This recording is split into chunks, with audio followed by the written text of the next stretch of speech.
Hello students, welcome back to the channel easy maths. Already మనం ట్రిగ్నోమెట్రీకి సంబంధించిన first exercise complete చేసుకోవడం జరిగింది. ఈరోజు సెకండ్ ఎక్సర్సైజ్లో ప్రాబ్లమ్స్ చేసుకుంటున్నాం. ఈ సెకండ్ ఎక్సర్సైజ్ ప్రాబ్లమ్స్ రావాలంటే మీకు ట్రిగ్నోమెట్రిక్ వాల్యూస్ కావాలి. సో ఆల్రెడీ మనం ట్రిగ్నోమెట్రిక్ వాల్యూస్ గురించి కూడా ఆల్రెడీ మనం ఒక వీడియో చేసాము. ఇన్ కేస్ ఎవరైనా వీడియో కనుక మిస్ అయి ఉంటే ఆ వీడియో కూడా చూడడానికి ట్రై చేయండి. ఇంకా మన ఛానల్ ఎవరైనా సబ్స్క్రైబ్ చేసుకోకుండా ఉంటే మన ఛానల్ వెంటనే సబ్స్క్రైబ్ చేసుకొని ఇలా మీ ఫ్రెండ్స్ అండ్ ఫ్యామిలీస్కి కూడా షేర్ చేయండి. సో వీడియోకి వచ్చేద్దాం. ఫస్ట్ క్వశ్చన్ ఏమి ఇచ్చారంటే సెకండ్ ఎక్సర్సైజ్లో first question sin 60 degrees into cos 30 degrees plus sin 30 degrees into cos 60 degrees అన్నారు. సో ఇక్కడ మనం ఏం చేయాలంటే ఫస్ట్ sin 60 degrees వాల్యూ ఎంత √3/2 కదా.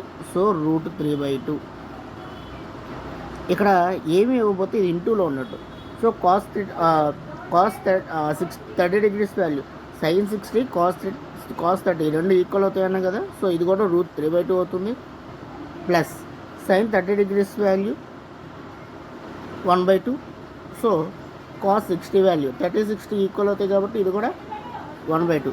సో √3 ఇంటూ √3 ఏమవుతుంది, √3 whole square by 2 2s are 4 plus 1 1s are 1 1/4. Next √3 whole square అంటే square root cancel అయిపోయి 3/4 ప్లస్ 1/4 అవుతుంది.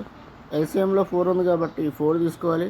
డినామినేటర్ సేమ్గా ఉంది కాబట్టి న్యూమరేటర్ కూడా యాస్టీస్గా వేసేసుకుంటే సరిపోతుందని చెప్పాం.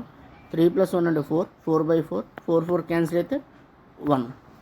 సో సమార్థమైంది అనుకుంటున్నాను. ఈ వీడియో కనుక మీకు నచ్చినట్లయితే లైక్ చేయండి, షేర్ చేయండి, సబ్స్క్రైబ్ చేసుకోవడం మాత్రం మర్చిపోకండి. Thank you for watching.